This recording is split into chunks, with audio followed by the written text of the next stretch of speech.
Today marks October 16, 1793, the day Marie Antoinette, the last queen of France before the French Revolution, met her end at the guillotine.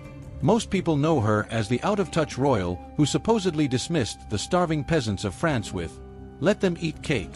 But what if I told you that much of what we think we know about Marie Antoinette is a fabrication, created by political enemies to bring down the monarchy? This is her story, the story of how a young queen was turned into one of history's greatest scapegoats, and how those same tactics still resonate in modern media and public perception today. The Queen, the Court, and a brewing revolution.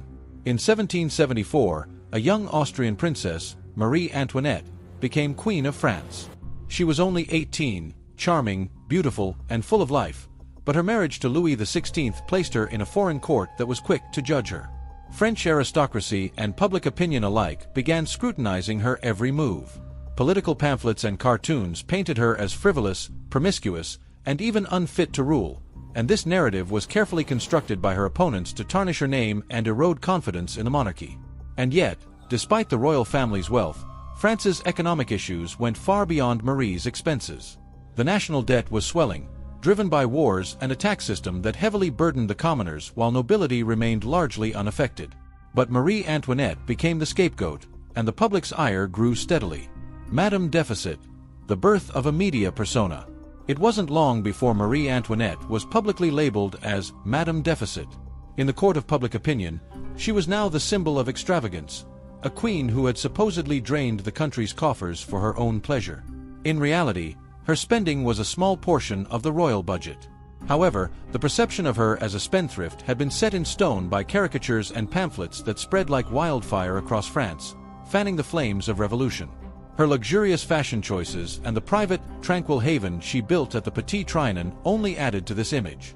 But in truth, many of her indulgences were born from loneliness and isolation in a court that treated her with skepticism. She lived under the critical gaze of a French public, where any slight misstep became another damning piece of evidence. An Austrian queen in a tense France, Marie Antoinette's foreign roots were another tool for her opponents. As the daughter of the Empress of Austria, she was regarded with suspicion in a country where national pride ran deep. Tensions between France and Austria were high, and as the revolution progressed, her Austrian lineage was weaponized against her. Revolutionaries seized upon her origins to paint her as a traitor, a foreigner scheming to subvert the revolution and undermine France. It was an accusation with no basis, but by aligning her with Austria, the revolutionaries made her an easy target. In the eyes of the French public, Marie Antoinette was not only Madame Deficit, but also an enemy within their own gates. The diamond necklace affair, scandal and scapegoating. The infamous diamond necklace affair, which surfaced in 1785, would further devastate her image. Though she was entirely uninvolved, the elaborate plot to fraudulently purchase an extravagant necklace in her name became a sensation. The rumor mill went into overdrive, and many believed she had orchestrated the scandal herself, further cementing her reputation as selfish and morally suspect. This public outrage surrounding the affair illustrated how quickly the media could turn someone into a villain. Marie Antoinette was ultimately innocent, but her reputation was now beyond repair. This scandal, along with many others, set the stage for her eventual downfall. Let them eat cake, the misquote that defined a legacy. And then, of course, there's the phrase we all associate with her, "Let them eat cake." This simple line, supposedly spoken in response to hearing that the peasants had no bread, became emblematic of her perceived indifference. However, Marie Antoinette never actually said this.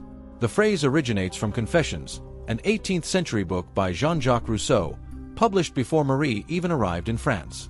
Nonetheless, it was a powerful piece of propaganda, capturing the anger and disillusionment of the French people with what they believed was an oblivious monarchy. The myth spread widely and solidified her image as a thoughtless queen out of touch with the suffering of her people. By this point, perception had become reality, and no amount of truth could shift public opinion. The show trial and the final days. By the time Marie Antoinette was brought to trial in 1793, the revolutionary fervor had reached a fever pitch. Her trial was a mockery of justice, with accusations ranging from high treason to consorting with foreign powers to undermine the revolution. But the most shocking accusation was of incest. She was accused of abusing her own young son, Louis Charles. The boy, barely 8 years old, had been captured, tortured, and forced to testify against her. The trial turned into a circus of spectacle and shock.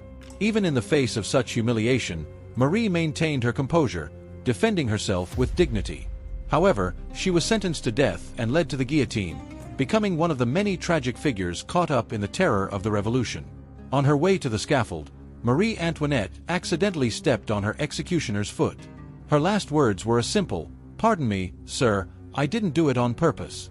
It was a dignified farewell that stands in contrast to the savage portrayal of her life in revolutionary propaganda.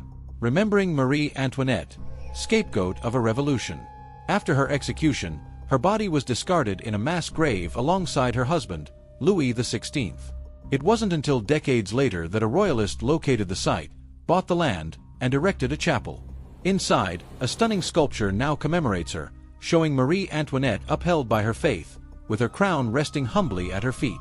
Marie Antoinette's tragic story serves as a powerful reminder of the dangers of public scapegoating and media manipulation. Her life was turned into a tale of luxury and moral failings to mask the real issues plaguing France. The tactics used to vilify her, exaggeration, caricature, and outright lies, are not unique to her time. They are methods we still see today in the court of public opinion.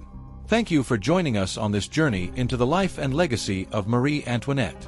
If this deep dive into history captivated you, please like, share, and subscribe for more explorations of the untold stories behind famous figures.